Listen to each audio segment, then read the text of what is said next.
Son. Good afternoon, everybody, and welcome back to Seattle City Council. Today is Tuesday, January 3rd. The time is 2:01. I'm Deborah Juarez. Will the clerk please call the roll? Councilmember Peterson. Present. Councilmember Sawant. Present. Councilmember Strauss. Present. Councilmember Herbold. Here. Councilmember Lewis. Councilmember Morales. Here. Councilmember Mosqueda. Present. Councilmember Nelson. Present. Council President Juarez. Here. 7 present. Thank you. Councilmember Herbold, you might want to turn your mic up a little bit. I could barely hear you. How's that? Better?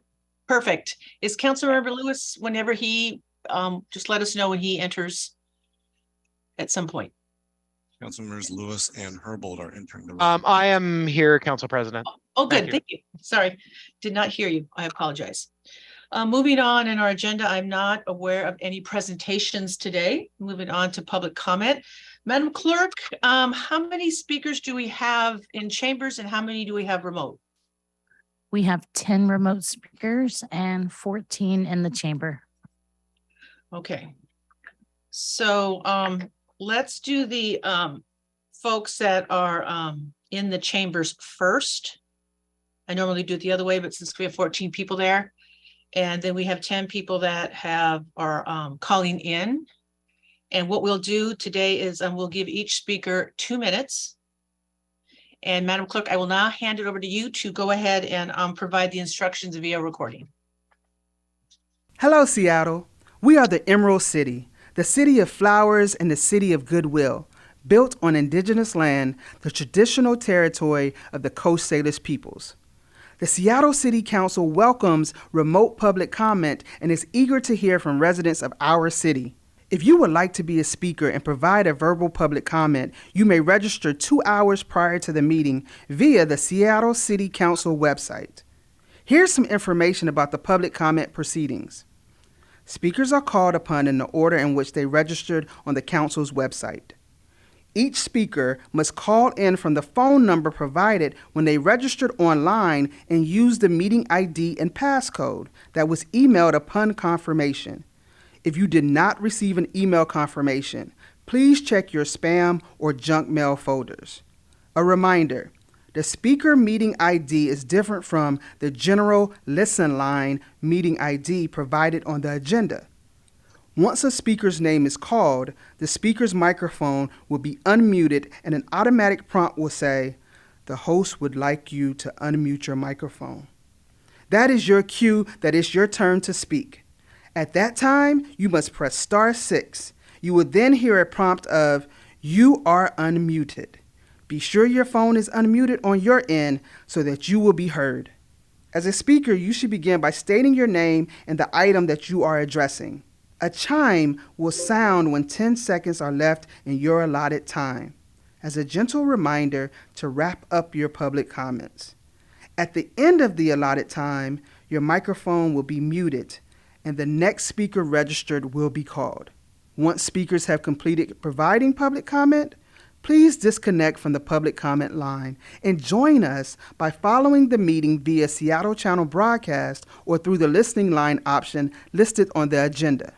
The council reserves the right to eliminate public comment if the system is being abused, or if the process impedes the council's ability to conduct its business on behalf of residents of the city.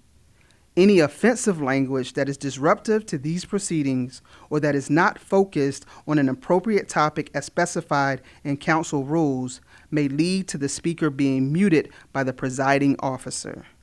Our hope is to provide an opportunity for productive discussions that will assist our orderly consideration of issues before the council. The public comment period is now open, and we will begin with the first speaker on the list.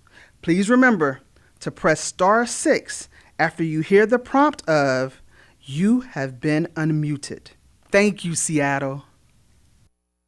Our first speaker is Sagar Amini. And be sure and speak right into the microphone, please.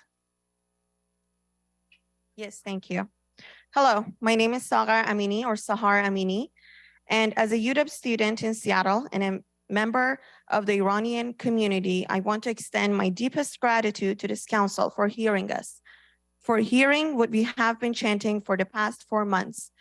Iranian people want a change of this regime led by themselves, but they are fighting a fight that must be supported by all of us here.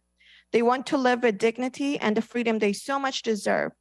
Organizations like NIAC have been standing in the way of that by misinterpreting what is happening in Iran in the name of normalizing a relationship with the Islamic Republic of Iran, taking retaliatory actions against US residents, and influencing US policy, both domestically and internationally.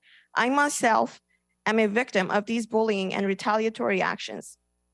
NIAC's actions is an extension of the Iranian government's actions, and it's affecting those of us living here in Seattle and across the nation. Even singers, rappers, and activists inside Iran are screaming against NIAC because they have firsthand experienced the consequences of NIAC's actions. This council is reflecting the true voice of Iranians in this resolution, and we are proud to be represented by each and every one of you. And we want to thank you for standing with us against bullies. NIAC is known to be the lobbyist of the Islamic regime in Iran, and even a federal judge in the US agreed to that. After NIAC filed a lawsuit against Hassan Dai, who showed NIAC's links to the regime, judge said the works of Trita Parsi, the previous president of NIAC, was not inconsistent with the idea that he was first and foremost an advocate for the regime. The piece about NIAC is a central aspect of this resolution, and we appreciate each and every one of you for standing by our side throughout this process, and most importantly, for standing in the right side of history. Thank you. Thank you. Our next speaker is Nagin Kamkar.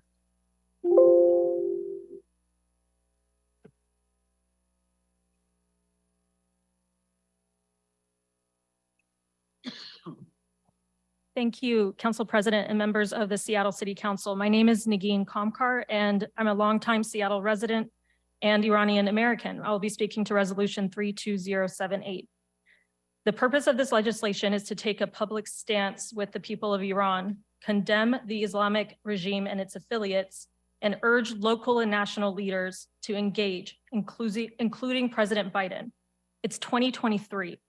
The Iranian Revolution, the women, children, and men, they are sacrificing everything to have basic freedoms. Freedom to love who they want, freedom to criticize government policies peacefully without retaliation, freedom to pray to whomever they want. Many Seattle residents have family and loved ones back in Iran facing this brutality. Many Iranians have here organized in response, organized art exhibits, organized local rallies that garner thousands of people. And this has been done for the last 4 months. Being there for the voice of Iran, because they're begging for it. They're begging for help. They're begging for international aid and regime change. If this resolution passes, Seattle City Council would be a leader in the nation for proactively taking a stance in a fight that is not just international. This is not just an international issue. This is local. And we're seeing it today. I've seen it today on Seattle soil, where we have the lobbyist arm for the Islamic regime, the National Iranian American Council, or NIAC, attempt to lobby in their right to remove text that would call for an FBI investigation. Think about that. Why are they doing that? There's a lot of evidence to show that their policies are in favor of the Islamic regime, and they are not there for the voice of Iran.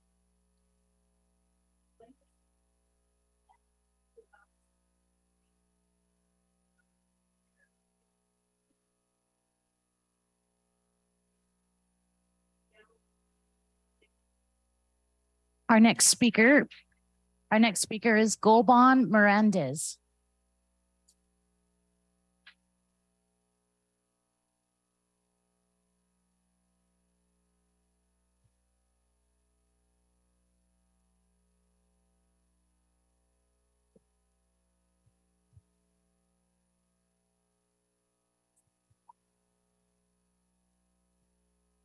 Look around this room right now. All the Iranians here have lost so much to the Islamic Republic. My name is Golban Mirandas, and I am a proud Iranian American. My family immigrated from Iran 22 years ago to Washington State, fleeing religious persecution. As a result, my family spared me from a life of oppression and humiliation by moving us to this great nation. My story isn't unique, as there are a whole generation of Iranians who have been forced into exile due to oppression and genocide, including all of us here. The Iranians in this room are all active members of the community and have been working around the clock to amplify Iranian voices. We are across all parties and walks of life, but we all have one goal: a free Iran. As an Iranian and an American who is passionate about freedom and human rights, I urge you to pass Resolution 32078 in support of not only the Iranian people in eradicating the Islamic Republic, but for a better world at large. This movement is aligned with everything we stand for in Seattle. This is an opportunity to stand on the right side of history against oppression, and there is nothing more progressive than the freedom of mankind everywhere. Condemning NIAC and standing in solidarity with Iranians is standing for freedom and prosperity for Iran and the preservation of America's freedom. Iranians in Iran have made it clear. They don't want the Islamic Republic, and they don't trust NIAC. NIAC does not represent Seattle Iranians or Iranians anywhere. We have been impacted by retaliatory action of NIAC here at home. And as a victim of the bullies, I want to thank you for standing up for me. Remember, this movement is all about woman life freedom, something that we stand for here in Seattle. Zan Zindagi Azadi. Thank you. Our next speaker is Arizan Began. Speaker number 4, Arizan. Thank you.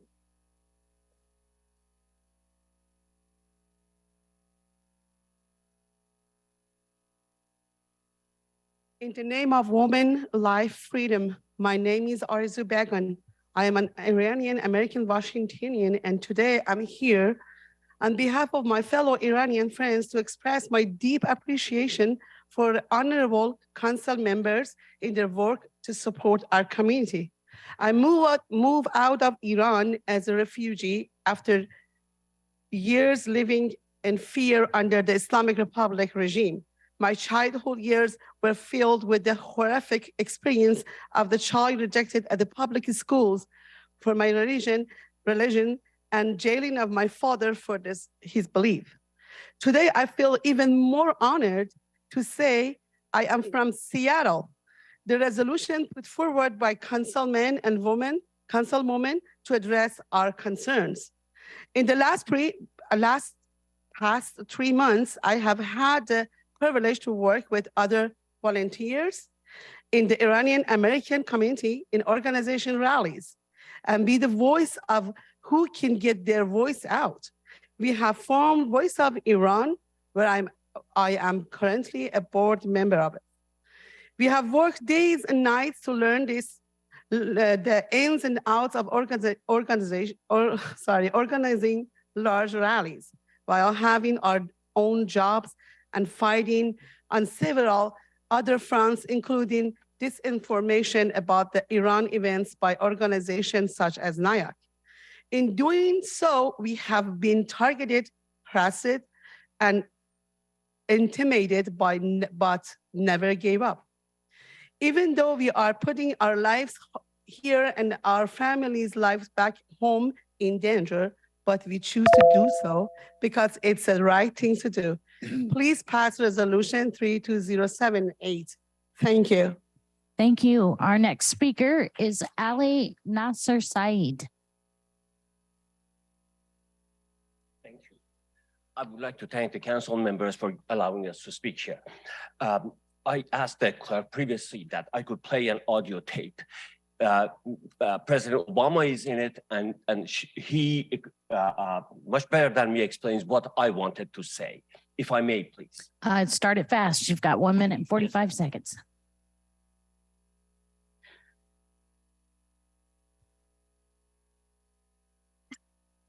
I've not heard heard from anyone inside of Iran, at least not a large number, that believe that there's anything in particular else that the United States should want. There is very little the United States can do to actually help in any particular action. The U.S. can, however, do a lot of damage if it does the wrong things. I think it's absolutely right to not take side. If you ask the protesters, they're all united in this. They say, leave us alone. There's absolutely nothing that Barack Obama can say to help the reform movement in Iran. Every word that comes out of his mouth will be used by the regime, by the supporters of Ahmadinejad, to bolster their argument that this whole thing is nothing but a Western room. They all said the same thing. Stop reaching out to us. You're not helping the situation.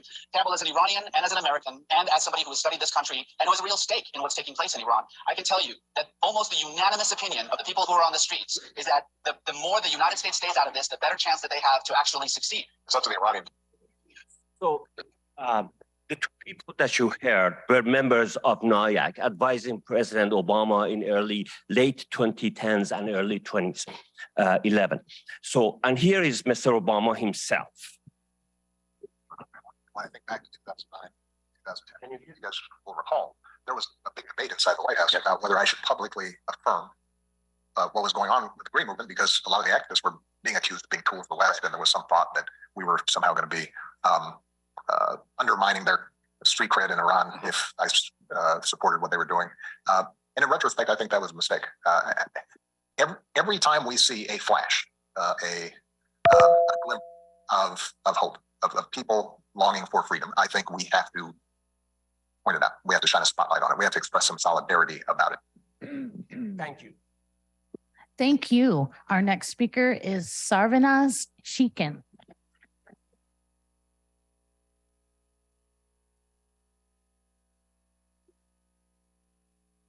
Hello, my name is Sarvanaz Sheikh, and I urge passage of Resolution 32078. First, I want to thank the City of Seattle for considering legislation that stands with the people of Iran in their revolution, which impacts so many Seattle Iranians. I'm a first-generation Iranian American, born and raised in the Seattle area, graduated from UW Seattle, lived in U District for several years, conducted research at UW Medicine, and I currently work at Swedish Cherry Hill. I proudly say that Seattle is my home. I believe Seattle is a pillar in modeling a progressive culture that is inclusive for people of all walks of life. Seattle has influenced my journey as an advocate on issues here at home, ranging from gun violence to climate change, Black rights and women's rights, all of these matters which I have shown up for by engaging my peers, my own community, by joining protests, signing petitions, organizing rallies, and fundraising. I believe this to be my responsibility. Unfortunately, these rights and privileges are not allowed in Iran. For the last 43 years, the Islamic Republic of Iran has tortured, raped, silenced men, women, and children who ask for nothing but respect for basic human rights, free religion, expression, and choice of body autonomy. What is happening in Iran is a humanitarian crisis, and the international community is quiet at best. But I have hope, because this resolution says to me that Seattle stands on the right side of history, that Seattle sees the local rallies and grassroots efforts by advocates like myself, the voice of Iran, and that Seattle hears the women of Iran, the children, and the men fighting for basic human rights. And we have a responsibility to take a stand and call on Biden to do more. NIAC is not my voice and is not the voice of the Iranian people. Please pass Resolution 32078 and tell the world we stand with the people of Iran. Thank you. Thank you. Our next speaker is Carla Matashami. Carla?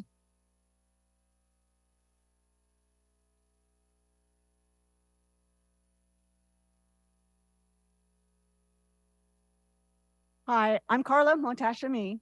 I'm here to support Resolution 32078 and cheer you on as you lead the nation by passing it and standing with the people of Iran.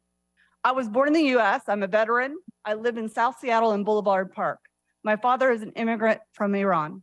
My Iranian family have been separated from me because of the Islamic regime. It's been painful to see and hear how they were bullied, shot at, and treated like second-class citizens. The personal stories could go on and on. However, I really want to talk about the bigger picture here. Support of this revolution is life-changing for our progeny all over the world. This goes beyond the borders of Iran and could significantly move the needle of the world towards more democracy everywhere. Less support of terrorism and kinder, more humane future. Let me elaborate. I'm going to go beyond the known facts of the regime sending drones and missiles to Russia and that dictators support dictators. Let's really look at this. This is the first ever women started and led revolution.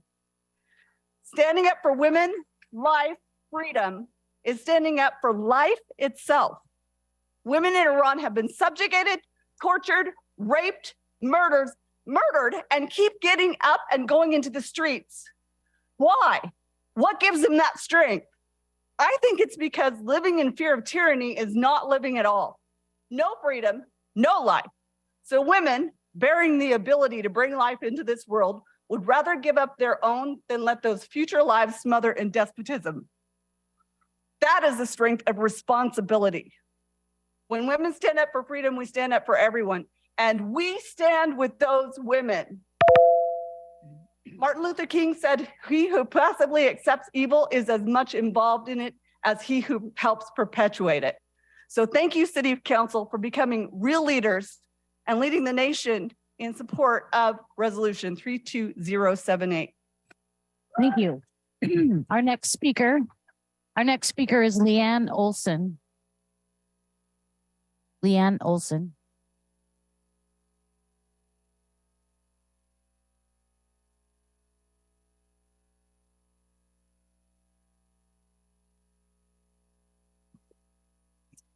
Good afternoon and Happy New Year.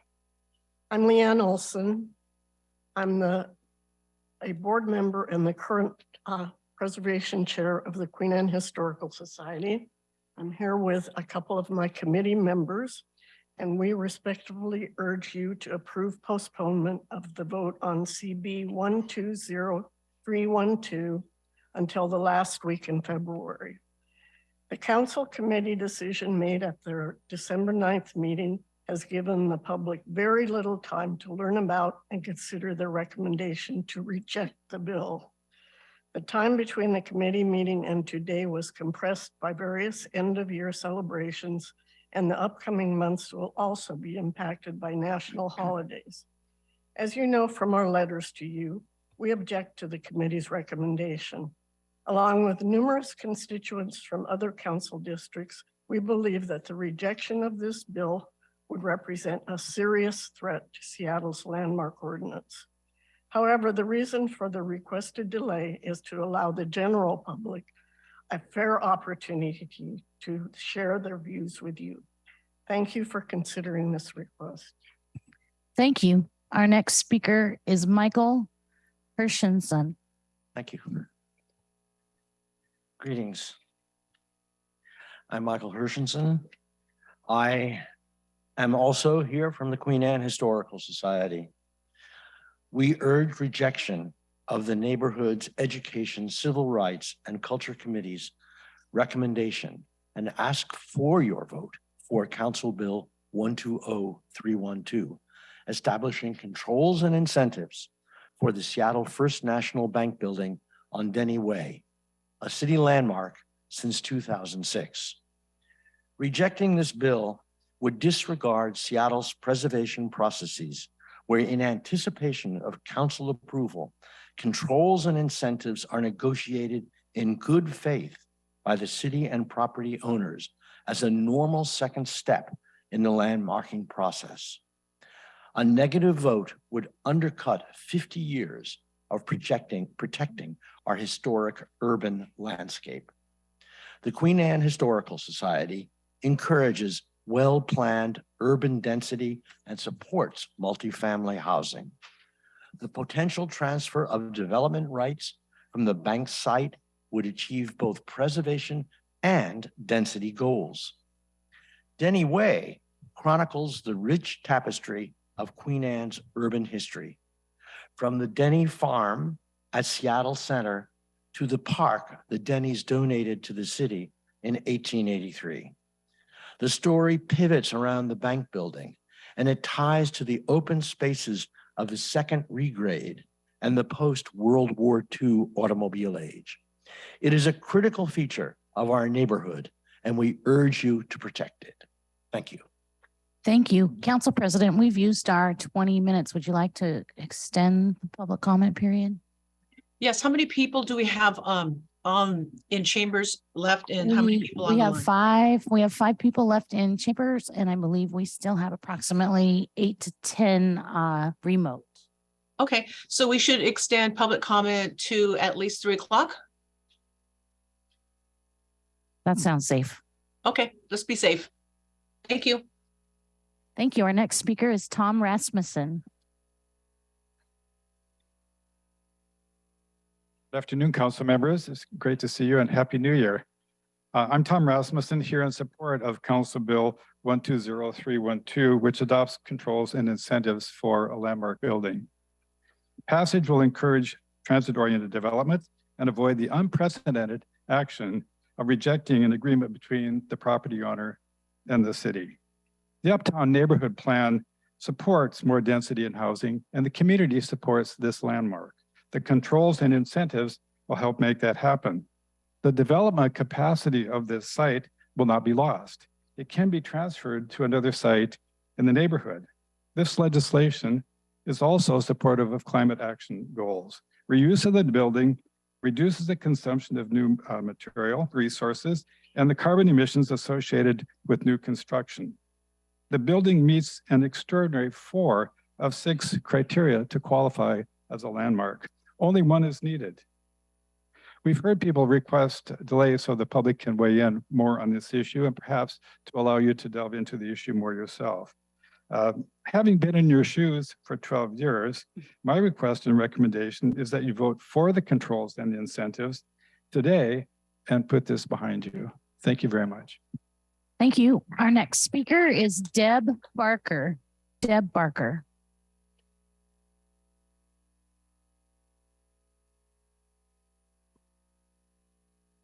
Thank you. My name is Deb Barker. I was co-chair of the Seattle Landmarks Preservation Board for 6.5 years, and I appreciate the opportunity to speak to you today. I'm advocating for the controls and incentives being passed on Council Bill 120312.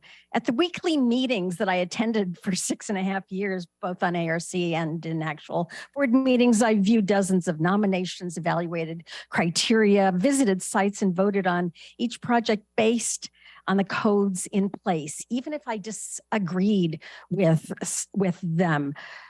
For a council committee to arbitrarily discount controls and incentives for a landmark without extensive public conversation is really a slap in the face to the volunteers who have upheld the codes of the landmarks ordinance, to the staff who administered the program.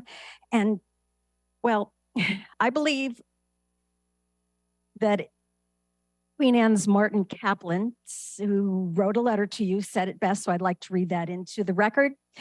This portion of it, he says, while some of you may find little historical value in the original Seattle First National Bank building, frankly, as a citizen, I strongly feel that it is not up to you to act as judge and jury and removing the C and I.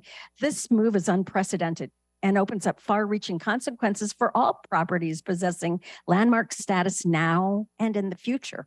If you feel there are compelling reasons to revisit the landmark status of this building or any other building in the future, after considering and publicly sharing transparent and justifiable reasons, then you owe a duty to every Seattleite to open up the discussion to a rich and public, robust engagement. Honor all citizens of Seattle. Thank you for your time today.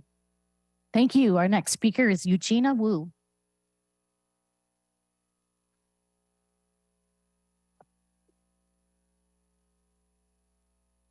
Okay. Good afternoon. I'm Eugenia Wu with Historic Seattle. I'm joined by my colleagues Taylor Roden and Evan Bew. If you decide to vote today or later in the future on Council Bill 120312, then I ask that you honor the designation process per the Landmarks Preservation Ordinance and vote to adopt controls and incentives for the landmark Seattle First National Bank building. As noted in Central Staff's memo, the controls and incentives recommended by the Landmarks Board are consistent with other recently approved C&I agreements. Why is this landmark different? Why? I quote Central Staff's memo. To protect the city's designation as a certified local government, if the council wishes to amend or reject the controls and incentives for the SFNB, Central Staff recommends that council members ensure that council's decision is not arbitrary and capricious, and its reasoning thoroughly documented and justified, end quote. Walgreens purchased the property after it was designated a landmark, so they knew they were buying a landmark.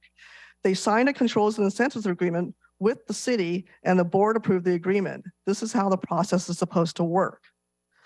This process has been agreed to by the city, the State Historic Preservation Office, and the National Park Service. Any action that is not part of the agreed upon landmarks ordinance could end up in review of the entire Seattle Historic Preservation Program. A vote to reject the controls and incentives is counter to the C&I agreement and the process. This could jeopardize the city's CLG status, which means no pass-through federal funds to the local program and subsequent removal from the Special Valuation Program, a program often used to benefit low-income and affordable housing rehabilitation projects. Seattle has one of the most well-respected preservation programs in the country, so let's keep it that way. In addition, Walgreens appealed their property taxes based on landmark designation, so they have lower property taxes. Thank you. Our next speaker is Alex Zimmerman.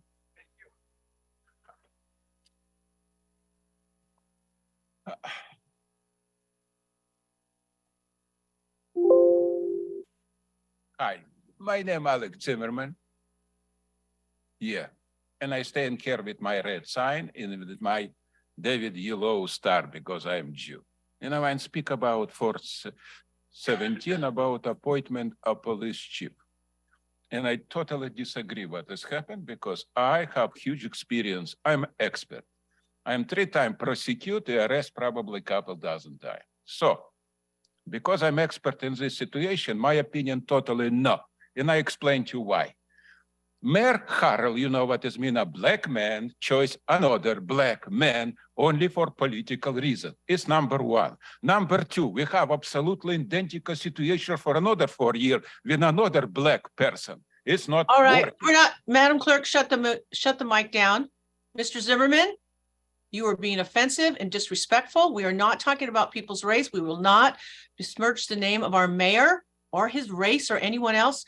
I'm going to ask for a recess here, shut the mic, and have Mr. Zimmerman escorted out.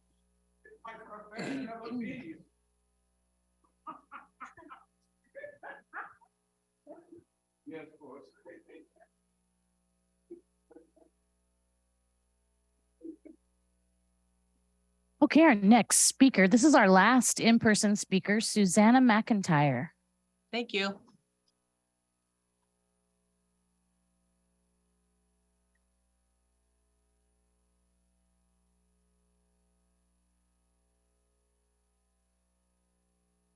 Hello? Hello, honorable Hello? council member. Oh. We're here. Oh. Hello, honorable council members. My name is Susanna McIntyre, and I'm a Seattleite and the president and CEO of Atheist Republic, the world's largest international community of atheists. The founder of my organization created our group over a decade ago when he was still living in secret in Iran because atheism is a supposed crime punishable by death. I urge you to approve Resolution 32078. Since joining my organization, it has been my utmost honor to stand with our Iranian community in their fight for a liberated Iran that respects all of her citizens. I want to speak to you about how critical it is that non-Iranians stand with this community through this period of uprising and revolution. The international solidarity that we display makes a huge difference to a community that largely feels abandoned by the supposed promoters of freedom and democracy. As a case in point, I would like to share the words of my friend, political prisoner Sohail Arabi, who was sentenced to death for blasphemy and for being an atheist. He shared these words after we successfully campaigned for the commutation of his death sentence and his release from prison. He says, "I don't know how to appreciate you with words. You are my new family, better than a typical family. I wasn't alone in prison because I had you. Without you, I couldn't have passed the hardships. But we have won. We have proven that the prison cannot break an atheist, but we, the atheists, can destroy the prison. To be an atheist is not a crime. I heard your voice when you defended me. My dear Sohail was arrested yesterday, sentenced, severely beaten, and denied the medication he needs as a result of years of torture. It is our moral duty to stand with the Iranian community. They hear us even in the darkest prisons. As such, I'm asking you to please approve Resolution 32078. Thank you. Thank you. We will now move into our remote speakers, and our first remote speaker is Howard Gale.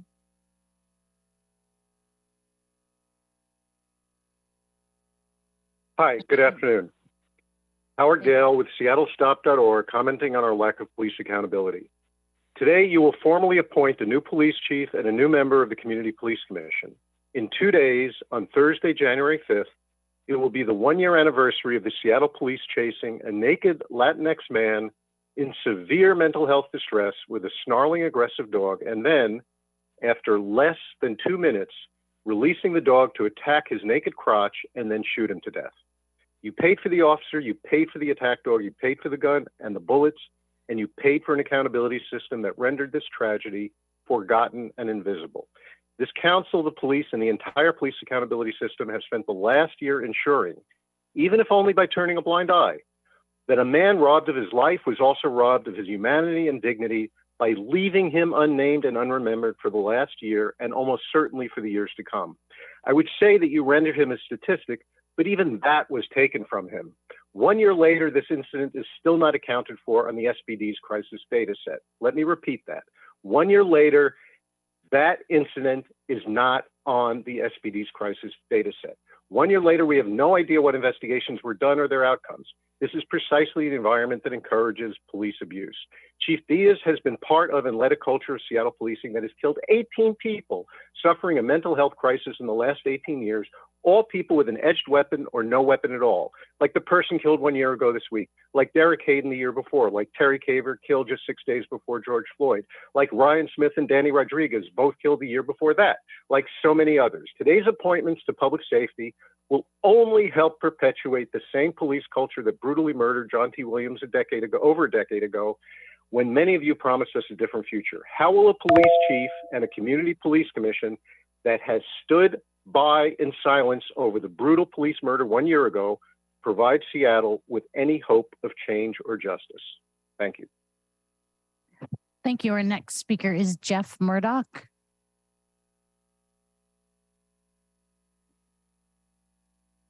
Mr. Murdoch?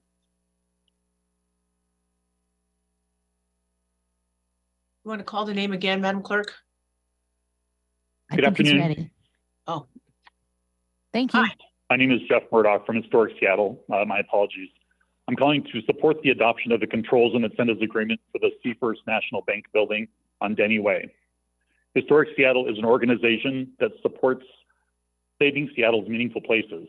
I served on Seattle's Landmarks Preservation Board from 2011 till 2017. The board is represented by diverse backgrounds and its members are experts in their fields.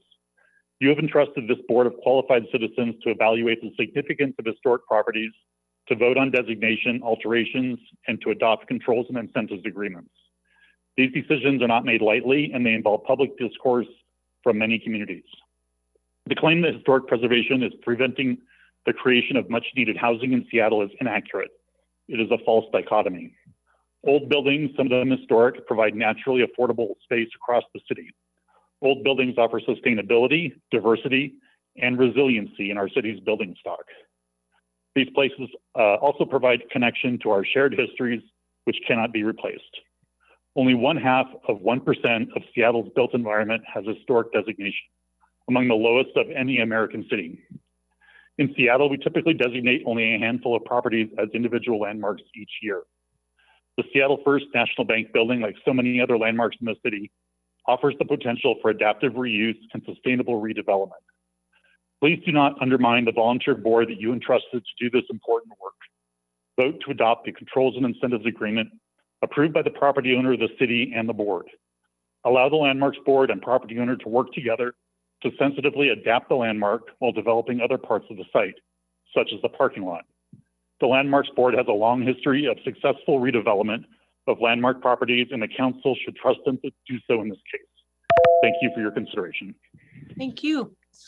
Thank you. Our next speaker is Nasim Ghazanfari, and Nasim will be followed by Susan Boyle.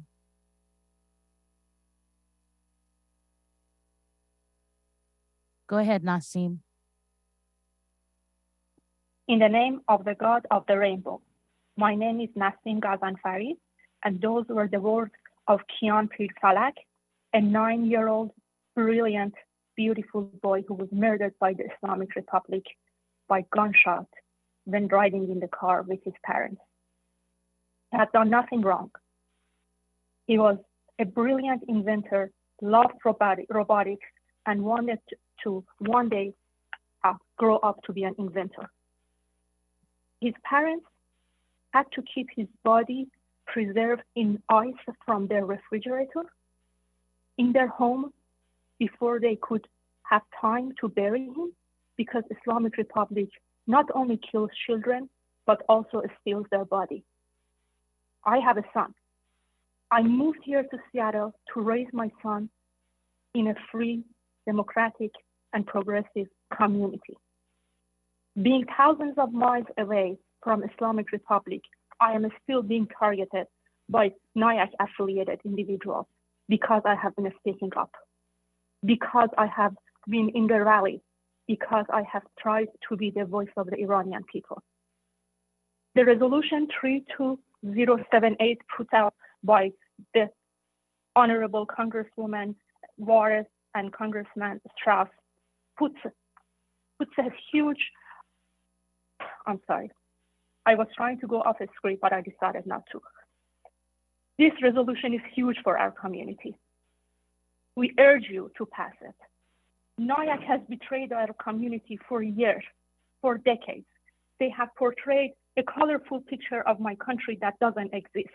They have lied to the board. I am hoping to see them prosecuted one day, but in the meantime, please stand with us past 32078. And I have the privilege to present Dr. Modaresi. Thank you. Our next speaker is Susan Boyle, and Susan will be followed by Tara Hedayati. Susan? Hello, Susan? I'm speaking about Council Bill 120312. My name is Susan Boyle. I'm a principal of BOLA Architecture and Planning. I speak to you with knowledge about this issue because I wrote the landmark nomination report for the Dexter Avenue Bank and also served as an 8-year prior member and chair of the Seattle Landmarks Board. My professional work includes projects with those who have promoted and those who have bought landmark nominations, including municipalities, institutions, companies, nonprofits, developers, and land use attorneys.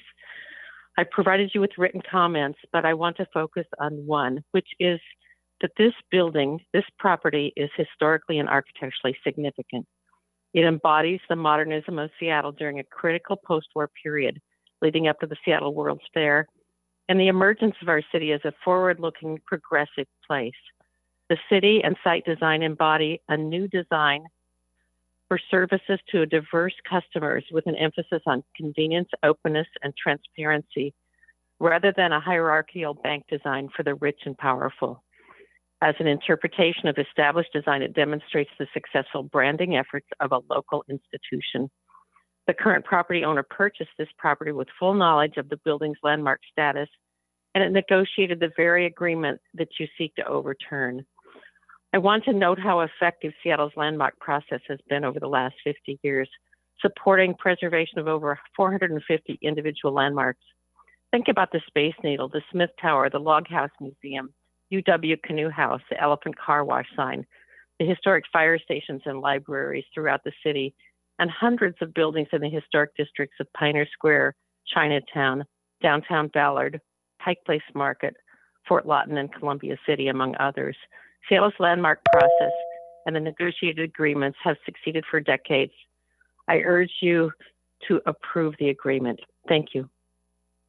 Thank you. Our next speaker is Tara Hidayati, and Tara will be followed by David Peterson. Go ahead, Tara. Thank you. Good afternoon, Council President and members of the Seattle Council. My name is Tara Hidayati, and I am a proud Iranian American calling to support Resolution 32078. With immeasurable amounts of evidence from Iranian rapper Tumar Salehi and political activist Hossein Ronaqi, they have been risking their lives and the harassment, torturing, and murder of their loved ones to speak the truth from Iran about NIOC as a lobbyist arm of the Islamic Republic, which has furthered the lack of trust and increased frustration we feel collectively as the Iranian diaspora and non-Iranians. NIOC's suspicious and unethical efforts in framing themselves as the Iranian voice is expected and has been the case since 2009. However, if they have nothing to hide, then undergoing further investigations by the FBI should not be an issue, since they continue to frame themselves as only a nonprofit that prides itself in its transparency. Thank you, Council members. I urge you to support Resolution 32078 and support women, life, freedom. Zan, Zendegi, Azadi. Thank you. Our next speaker is David Peterson, and David will be followed by our last speaker, Chris Moore. Go ahead, David Peterson.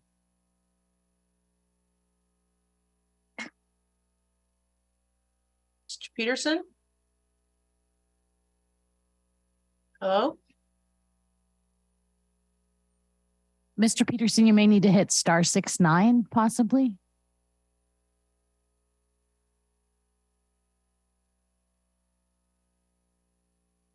How about if we go to the next speaker and come back to Mr. Peterson? Is Chris Moore available? Mr. Moore? I don't see his tile up here. I see Mr. Peterson's, but could be my screen. I see both their tiles, and they both have the red mute. So it's *6, gentlemen.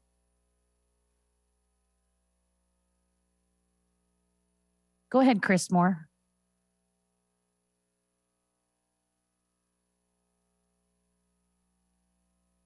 All right, well, it looks like we might be having technical difficulties. Should we close the public comment, or do you want to wait?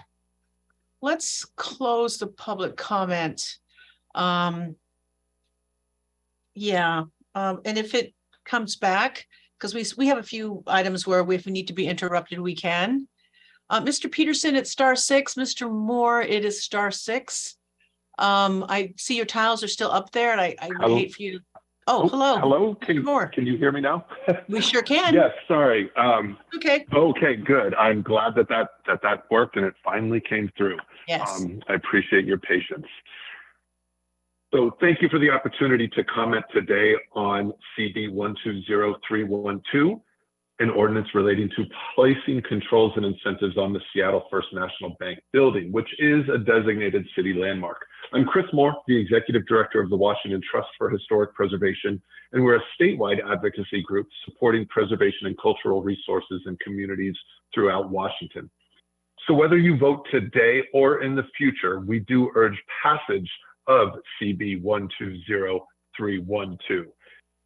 The precedent-setting nature of the Neighborhood Committee's no pass recommendation is troubling, actually, for the overall preservation program that the city of Seattle has been fortunate to enjoy. Failing to approve the controls and incentives for this resource would be precedent-setting. To be clear, the First National Bank has been a city landmark since 2006 for 16 years. Codifying the controls and incentives for this building through a city ordinance is the last step of a multi-step process. And while that process did take a long time, it in no way changes the fact that the building received landmark designation following the Landmark Board's determination that it met 4 of the 6 criteria associated with historic significance. And again, as noted before, only one of those 6 must be met to become a landmark. So the building has been treated as a landmark since its designation in 2006. It would be going against all prior council action and precedent if this council voted against passage of the controls and incentives. I do know concerns have been raised about the perceived loss of development potential. As noted earlier, those can be transferred to another eligible receiving site, so there would be no net loss of potential. Again, we urge passage. Thank you very much for the opportunity to comment. Sorry for the technical glitch getting started. Thank you. Thank you. And we'll try one more time with David Peterson. You may need to press *6. Let's Hi, see. this is David Peterson. Can Hello. you hear me? Thank you. Yes. Oh, great. I'm calling in support of CB 12312 for the 72-year-old former bank building at 66 Finney. I've been working as a historic resource consultant for property owners for 15 years, primarily related to Seattle landmarks and working with landmark staff. And before that, I was in multifamily design and development for 10 years. I don't have anything to do with this project, no skin in this particular game. But I watched the April 22nd and December 9th neighborhood committee meetings very confused and dismayed by the discussion and the issues that were being brought up by the council members, issues that had to do with zoning and Department of Neighborhoods and Department of Construction inspections. And they seemed to be discussing them without an awareness of how they overlap and how they do not. And so it's hard in 2 minutes to respond to these multiple issues that came up. One of them was housing, and I couldn't figure out why housing came up because the property was being discussed as though it was owned by the city, which it's not, it's private. And so discussions of that, I think, may have had something to do with TDRs, Transfer Development Rights, which is a fantastic program and should be citywide, but it's very confusing and it gets complicated very fast. And so I wonder if there are issues about our landmarks ordinance, why we have it at all, TDRs, landmark preservation and housing. They're not in opposition. They shouldn't be. But I'm hoping that the council will vote to approve the C&I agreement for this property. And then if there are issues that you have about understanding and wanting to alter TDRs or the landmarks program or housing, that you can take the time to go forth and do that and learn more about the issues and address your concerns in a more methodical way and not use this one specific property in order to deal with those larger issues. It would be a terrible precedent to not approve the CNI for this and would open up a whole legal morass probably of overturned landmarks and going forward. So it would be terrible. So please vote to approve the CNI. Thank you. Thank you. Thank you. That concludes our public commenters today, Council President. Thank you. And Madam Clerk, thank you for getting us through all of our public comment, and thank those that came today that showed up in chambers to discuss and give their comments and concerns regarding the two, one of the resolutions and one of the matters on the committee calendar. So after that, moving on to our committee, I know Councilor Sawant is ready to go. I want to go ahead and move to adopt the introduction and referral calendar. Is there a second? Second. Thank you. Second. It's been moved and seconded to adopt the introduction referral calendar. Are there any comments? Councilmember Sawant. Thank you, President Warris. I move to amend the introduction and referral calendar by adding appointments 02434 and 02435, the appointments of Dan Godfrey and Atif Osmani as members, Seattle Renters Commission, for terms to February 28, 2024, to the introduction and referral calendar and referring them to the Sustainability and Renters' Rights Committee. Thank you. It's been moved and seconded to amend the introduction and referral calendar by adding the two appointments that Councilmember Sawant just referred to. They would be referred to the Sustainability and Renters' Rights Committee. Are there any comments? All right, not seeing any. Will the clerk please call the roll on the adoption of the amendment to the introduction and referral calendar? Councilmember Peterson? Yes. Councilmember Sawant? Yes. Councilmember Strauss? Yes. Councilmember Herbold? Yes. Councilmember Lewis? Yes. Councilmember Morales? Yes. Councilmember Mosqueda? Aye. Councilmember Nelson?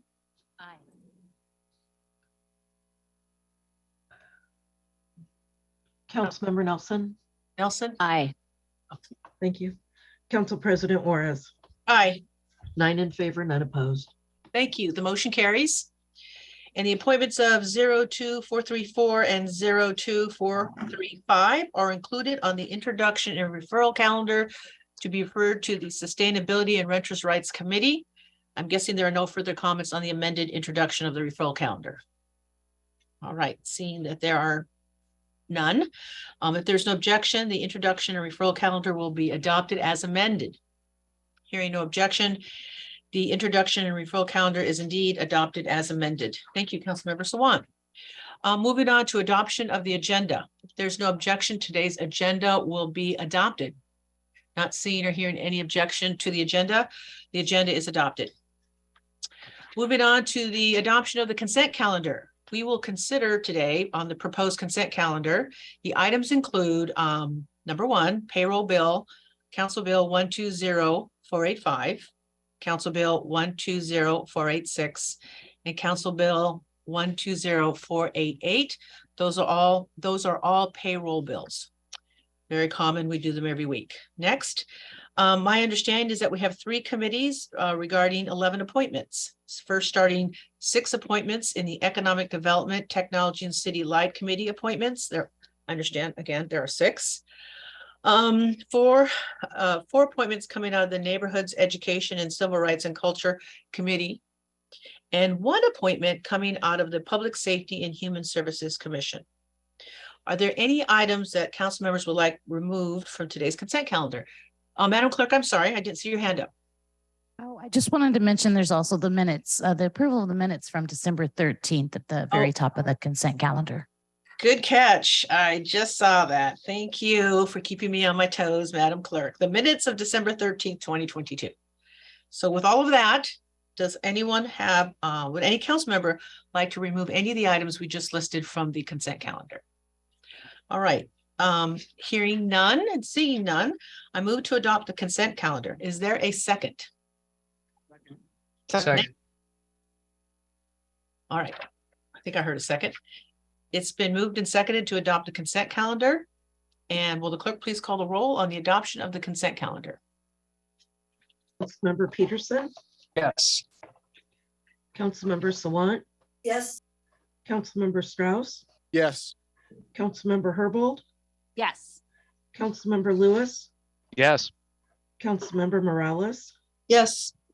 Councilmember Mosqueda. Aye. Councilmember Nelson. Aye. Council President Juarez. Aye.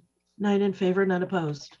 Thank you. The consent calendar is adopted. Madam Clerk, will you please affix my signature to the minutes and legislation on the consent calendar on my behalf? Thank you. Moving on to in our agenda to committee reports. We have 5 committee reports. I want to just note on the outset, item number 5, council member will address that matter separately. So we're going to start off with the Public Safety and Human Services Committee, and that is Councilmember Herbold. But Madam Clerk, will you please read item number 1 into the record? The report of the Public Safety and Human Services Committee, agenda item 1, the appointment of Adrian Z. Diaz as Seattle Police Chief. The committee recommends the appointment be confirmed. Councilmember Herbold, you are the chair of this committee. The floor is yours. Thank you so much, Madam President. I'm so very pleased to share that after the Police Chief Search Committee's work, including myself and Madam President Juarez and the expert subject matter panel evaluation of the competitive exam and Mayor Harrell's nomination, that the Public Safety and Human Services Committee unanimously recommended the confirmation of appointment of Chief Diaz at our December 13th meeting. During this last meeting of 2022, the Public Safety and Human Services Committee was lucky to have Senior Deputy Mayor Monisha Harrell present interim Chief of Police Adrian Diaz as the appointment for confirmation to the Chief of Police position. Chief Diaz has served in the interim position since September of 2020, and he was appointed to the permanent role this September by Mayor Bruce Harrell. Chief Diaz's experience spans patrol, specialty units, and police leadership. His emphasis on community engagement, resulted in community members writing, calling, and showing up to testify to support his nomination. And Chief Diaz is well known and well loved throughout communities across Seattle, not the least of which being my constituents in South Park. This is a testament to how seriously he takes community engagement. It's not just a priority for his department to hire community engagement specialists, but he has made a priority to show up himself. He's our partner in council priorities too, as we consider alternative responses, including the work of developing a new non-police crisis response, the development and implementation of the new CSO program as directed by the council in 2015, I believe, and support and collaboration for community-based initiatives like community passageways. Again, the committee unanimously recommends support of Chief Diaz. Thank you. Thank you, Councilmember Herbold. So I'm going to open the floor up to any council member that would like to provide comments. I will end with my comments at the end of my colleagues' comments, and then we will go to a vote, and then we'll open the floor, if it's successful, to allow Mr. Diaz, Chief Diaz, to speak. So with that, are there any other comments from my council members? Councilmember Sawant. Thank you, President Juarez. I will be voting no on the appointment of Adrian Diaz as the Chief of Seattle Police Department. This is similar to my past no votes against appointments to the directors of the Office of Police Accountability and other powerful positions responsible for overseeing what has been a track record of police violence. As I've said in the past, Seattle's police accountability system is fundamentally broken, and across the United States, police forces are heavily militarized and use far, far more violence than in many countries around the world, some of which have not had fatal police shootings in over a decade. And I should also mention that this is also a reflection of the way the system of capitalism itself works. So even though there are differences between the United States and other countries, and some of these are stark differences, as I just stated about the statistics of fatal police shootings, but at the end of the day, the institutions of the capitalist state serve the interests of the ruling elite. So it is also not surprising, if we have an analysis about how the system works, to see that police departments function this way. And for any leadership of a police department to do something dramatically different would require them to take on the opposition of the entire elite, including the established political establishments of various cities and the wealthy classes of those cities. And as I've said in the past, in my no votes on past appointments, if as police chief, Adrian Diaz were to radically overhaul the Seattle Police Department's practice away from occupying working class neighborhoods like an invading army, then of course I would support him. However, to do that, as I just said, would require that he stand up to big business and the political establishment, which he has not shown any intention of doing. For all those reasons, I will be voting no on this appointment. Thank you. Thank you, Councilmember Sawant. Let me turn my volume up here. Are there any other comments before I make some comments? Councilmember Morales. Thank you. I want to say I don't sit on the Public Safety Committee. I was listening to some of the questions that my colleagues raised during that committee, and appreciate the opportunity to both hear the questions and to hear Interim Chief Diaz's responses. I do want to at least use my opportunity to comment to sort of frame the issues as I see it with the conversations that we've been having over the last few years. I know that cities across the country are struggling to hire new officers. We know that it's probably for lots of reasons, the stress of COVID, certainly public sentiment about policing after the murder of George Floyd. I know these are all contributing factors to what seems to be a change in perception about what policing means and possibly what it should mean from now on. But I do think that it does our current officers a disservice to continue blaming the council for what is really a nationwide hiring challenge. I think it sets up a dynamic that's unproductive. And I understand that public sentiment can certainly affect morale. I think as council members, each of us is keenly aware of that issue, but we are public servants and we have a job to do regardless of what we hear from either from colleagues or from community members.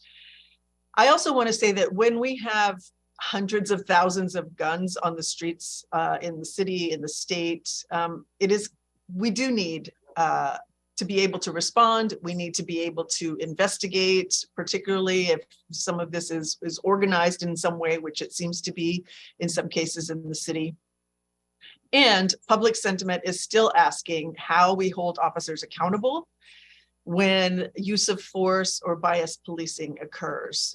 These are legitimate questions. These kinds of questions are the role of council in this setting.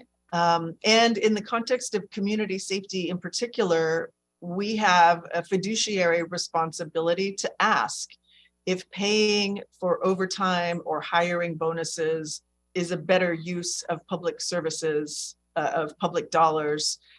If that's a better use than, for example, building permanent supportive housing or thinking through an alternative mental health crisis response. So these are legitimate questions that I know we will continue to ask as a council. As Councilmember Lewis stated in the Public Safety Committee meeting last week, our community safety response has to include robust alternative responses for calls that don't require a badge and a gun. And so I look forward to the chief's collaboration to help us identify what is the best way to set up this third department that the mayor is working with council to create, and how do we do that in a way that really starts to meet our community safety needs. So I look forward to working with the chief on that. The last issue I want to address is throughout Chief Diaz, throughout your written responses to council questions, you pointed to a need for continued investment in order to improve public safety. And I think it's important that we be clear that the department has requested and council has funded officer wellness programs, new technology investments. We fully funded the staffing plan, including substantial hiring bonuses. So my hope going forward is that we hear from the department less about financial issues and more about how the department, which receives the largest share of our general fund, how the department is implementing operations and management strategies that achieve community safety for the people of Seattle. So I will be supporting your appointment. I think it is the mayor's prerogative to choose his cabinet. As our new chief of police, it is your job to deliver on public safety for the people of Seattle. And I look forward to your effective management of recruitment and retention strategies to ensure that our staffing goals are met and that our community safety goals are met. And look forward to working with you in the coming years. Thank you. Thank you, Councilmember Morales. Are there any other comments? Councilmember Strauss. Thank you, Council President. Chief, wonderful to see you. I don't sit on the Public Safety Committee, and so this is my first opportunity to address you on the record. I have 7 words for you. Congratulations, and thank you for your service. Looking forward to continue collaborating with you, sir. Thank you, Councilmember Strauss. Is there anyone else before I make my comments and we move to a vote? Okay, that being said, I have more than 7 words, Mr. Diaz, Chief Diaz. I first and foremost want to thank Councilmember Herbold for being the chair of the Public Safety Committee and being with me a member on the National Search Team. And I think all of us know that her 25 years in public service has served us well. So thank you, Councilmember Herbold.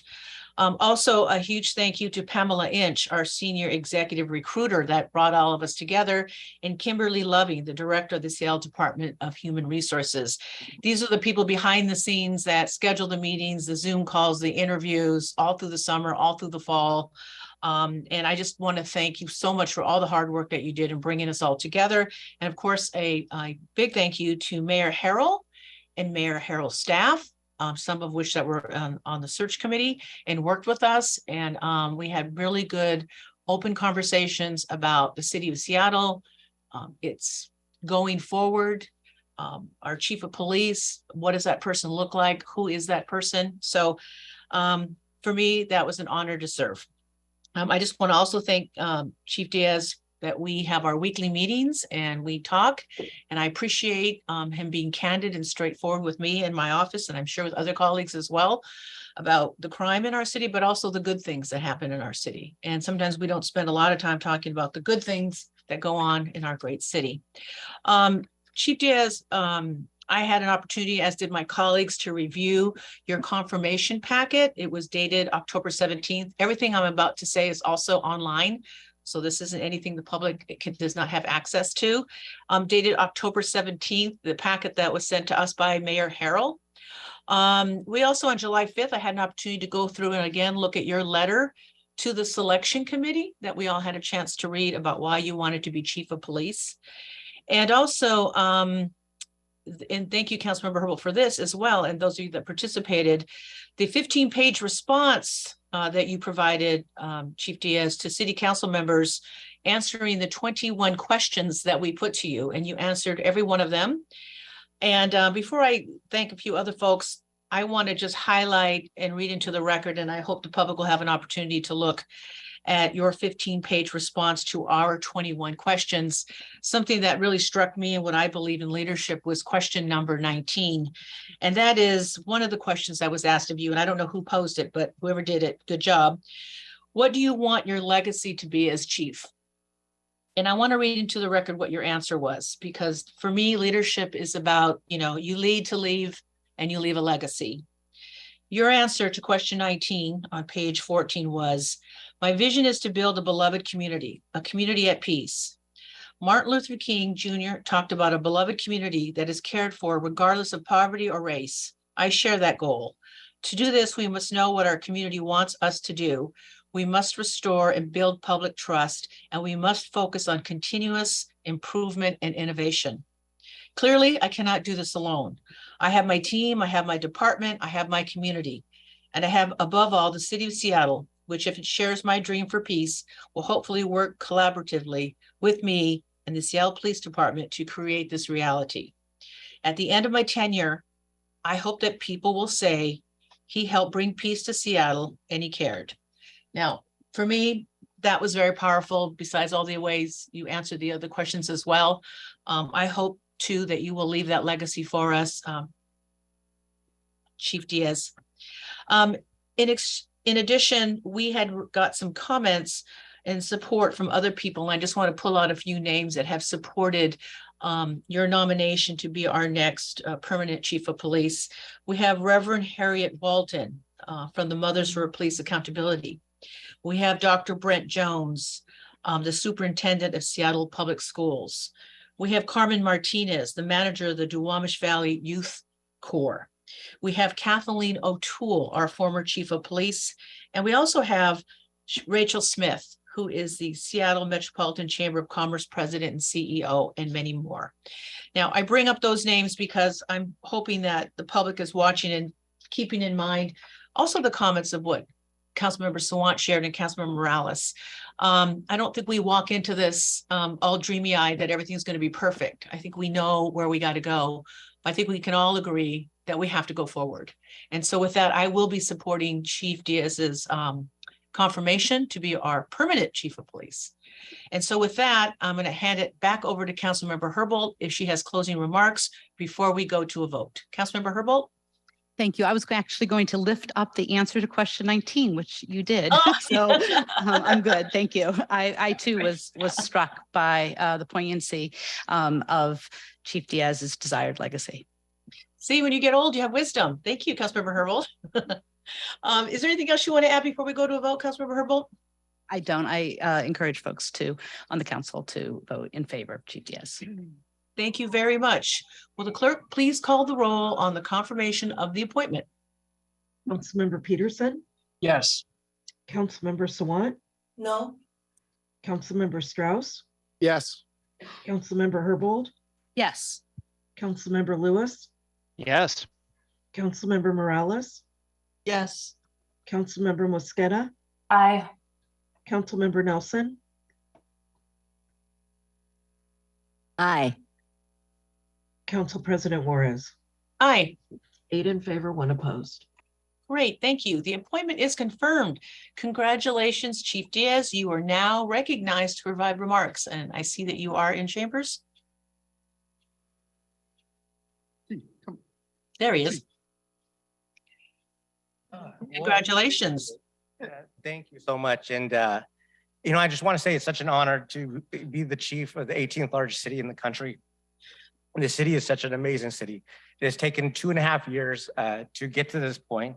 Actually, 2 years, 5 months from when it was announced that I would take over as the interim chief. So, and that is such a huge honor that we have literally changed the dynamics of what we experienced in 2020. Now, we know we cannot go back to 2020 and just completely ignore what we had. And I have to acknowledge the impacts that we created in 2020, and then figuring out how do we move forward. And we talked about it, improving, always constant improvement and innovation. But I really want to just say thank you to the mayor, Mayor Harrell, for appointing me into this position. I want to thank City Council for their work and working with us over the last couple of years.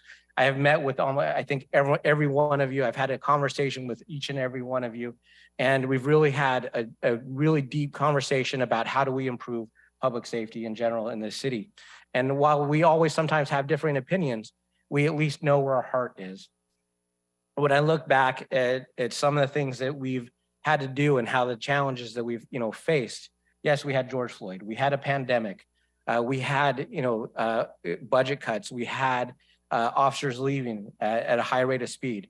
We also lost an officer. We lost Officer Lexi Harris. We lost a K-9 Officer Jedi. We experienced a vaccine mandate. We have literally experienced so many different challenges.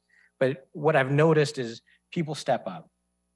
People are stepping up every single day. Our team steps up. Our officers step up. And what's really important is that when I look at markers that we do in 2022 about what we're trying to accomplish, yeah, we saw a crime increase. We saw a crime increase over the last couple of years. We're actually seeing over the last several months a downward trend in violent crime, which is positive. It doesn't mean that we don't have a long road ahead of us, but we're actually seeing good markers in that. Officers are recovering guns, actually surpassing the amount of guns recovered that we had in 2019 when we had full staffing. We're making arrests. We're going out and making very, very difficult arrests, covering fentanyl, enough that it actually could kill this entire city last year. That is huge for the city. But what we've actually done since 2015 is we've reduced the amount of use of forces that we had in 2015 by half, by 50% in 2022. We're actually on pace to actually reduce the amount of complaints officers have had in the job by 50% over the last 3 years. And so those are really powerful markers. Officers going out, working hard, doing the job, but they're doing it with compassion and empathy. They're doing it just even with less staffing. They're doing it in a place where we literally find ourselves working double shifts, having the stresses of just trying to keep the city safe. So it is such an honor to serve in this capacity. So I want to thank City Council and thank the mayor for letting me serve in this in the future of the city. Thank you. Thank you so much, Chief Diaz, to you and your family. Congratulations. All right. Let's move on our agenda. Looks like we're going to go to Councilmember Nelson's committee, Economic Development, Technology in the City Light Committee. Madam Clerk, you please read item number 2 into the record. The report of the Economic Development, Technology and City Light Committee, Agenda Item 2, Council Bill 120430, an ordinance relating to the City Light Department, authorizing the General Manager and Chief Executive Officer to convey an easement to the City of Shoreline. The committee recommends the bill pass. Thank you. Councilmember Nelson. Thank you very much. This concerns a piece of property in Shoreline, and this easement would not interrupt the ongoing maintenance or operation of City Light's transmission and distribution lines. And for the use of this surface space, the City of Shoreline would be able to provide a safer connection between the interurban trail and a pedestrian pathway over Aurora Avenue, and also provide future connection to affordable housing development that is planned in future years. In exchange, the City of Shoreline would pay the City of Seattle a one-time fair market value fee of $33,000, and this legislation passed out of committee unanimously. Thank you, Councilmember Nelson. Are there any comments from our colleagues? Okay, not seeing anything you want to add before we go to a vote, Councilmember Nelson? That's it. All right, thank you. Will the clerk please call the roll on the passage of the bill? Councilmember Peterson, Yes. Councilmember Sawant, Yes. Councilmember Strauss, Yes. Councilmember Herbold, Yes. Councilmember Lewis, Yes. Councilmember Morales, Yes. Councilmember Mosqueda, Aye. Councilmember Nelson, Aye. Council President Juarez. Aye. 9 in favor, none opposed. Thank you. The bill passes. The chair will sign it. Madam Clerk, will you please affix my signature to the legislation on my behalf? So moving on to item number 3, this is also Councilmember Nelson. Can you please read item number 3 into the record? Agenda item 3, Council Bill 120461, an ordinance relating to the City Light Department declaring certain real property rights surplus to utility needs. The committee recommends the bill pass. Thank you. Councilmember Nelson. Yes, so in recent years, City Light has been conducting a program to resolve encroachments on right-of-way. And this ordinance would authorize City Light to grant this easement to the owners of a home with a portion of its carport and a fence encroaching upon city property in exchange for a one-time fair market value fee of $63,000. And the legislation was recommended unanimously for passage. Great. Any comments from anybody? I don't see any. And Councilmember Nelson, I'm guessing you don't have any closing remarks. That's correct. All right, Madam Clerk, will you please call the roll on the passage of the bill? Councilmember Peterson, Yes. Councilmember Sawant, Yes. Councilmember Strauss, Yes. Councilmember Herbold, Yes. Councilmember Lewis, Yes. Councilmember Morales, Yes. Councilmember Mosqueda, Aye. Councilmember Nelson, Aye. Council President Juarez. Aye. 9 in favor, none opposed.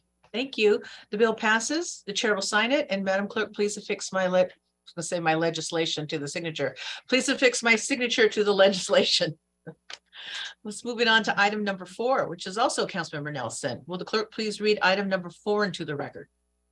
Agenda item 4, Council Bill 120481, an ordinance relating to the City Light Department approving a 10-year franchise to construct, operate, maintain, replace, and repair an electrical light and power system in a crossover along, under, through, and below certain designated public rights of ways in unincorporated King County. The committee recommends the bill pass as amended. Councilmember Nelson. Yes, this agreement allows City Light to use the rights of way to serve customers in 2 areas of unincorporated King County, which are Skyway and White Center. And this was passed unanimously, and I will have no further comments after this. Thank you. Are there any comments from my colleagues? All right, not seeing any. Madam Clerk, will you please call the roll? Councilmember Peterson, Yes. Councilmember Sawant, Yes. Councilmember Strauss, Yes. Councilmember Herbold, Yes. Councilmember Lewis, Yes. Councilmember Morales, Yes. Councilmember Mosqueda, Aye. Councilmember Nelson, Aye. Council President Juarez. Aye. 9 in favor, none opposed. Thank you. The bill passes. The chair will sign it. And Madam Clerk, please affix my signature to the legislation on my behalf. Moving on to item number 5 out of the Neighborhoods, Education, Civil Rights and Cultural Committee. This is Councilmember Morales's matter. Can you please read item 5 into the record? The report of the Neighborhoods, Education, Civil Rights and Culture Committee, Agenda Item 5, Council Bill 120312, an ordinance relating to historic preservation, imposing controls upon the Seattle First National Bank Building, a landmark designated by the Landmarks Preservation Board under Chapter 25.12 of the Seattle Municipal Code, and adding it to the table of historical landmarks contained in Chapter 25.32 of the Seattle Municipal Code. The committee recommends the bill does not pass. Okay, so with that, Councilmember Morales, I believe you have a motion for us. I do, Council President. Thank you very much. I move that we postpone Council Bill 120312 until January 10th. We have a substitute that I believe is or shortly will be posted for public review. Thank you. Is there a second? Second. Thank you. It's been moved and seconded to postpone Council Bill 120312 until the January 10th, 2023 Seattle Council meeting. Councilor Morales, is there anything else you want to say to address this 1 week postponement? Nope. Thank you very much. Okay. Any comments from anyone on staff or any of my colleagues?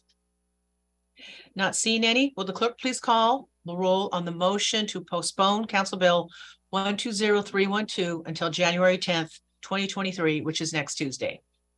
Councilmember Peterson, Yes. Councilmember Sawant, Yes. Councilmember Strauss, Yes. Councilmember Herbold, Yes. Councilmember Lewis, Yes. Councilmember Morales, Yes. Councilmember Mosqueda, Aye. Councilmember Nelson, Aye. Council President Juarez. Aye. 9 in favor, none opposed. The motion to postpone until our Council Bill 120312 to January 10th has passed, and it will be moved to the 10th for consideration. All right. Moving on our agenda, as far as the consent calendar, there are no items that were removed by any of my colleagues. Moving on the agenda to adoption of other resolutions. Will the clerk please read item number 6 into the record? Item number 6, excuse me, Resolution 32078, a resolution affirming the City of Seattle support for the Iranian people engaged in peaceful protest for their fundamental human rights. Thank you. This is a resolution that is sponsored by myself and Councilmember Strauss. Councilmember Strauss, I'm going to go ahead and make the motion first, and then I'll see if there's anything you want to add. Does that sound okay? Sounds good. Okay. I move to postpone resolution 32078 until the January 10th City Council meeting. Is there a second? Second. Thank you. It's been moved and seconded to postpone resolution 32078 until January 10th. And with that, Councilmember Strauss is co-sponsor of this item with me. Is there anything you would like to add? Nothing further at this time, Council President. Thank you. Any comments or concerns from the colleagues? Not seeing any. Will the clerk please call the roll for the motion to postpone resolution 32078 until next Tuesday, which is January 10th, 2023.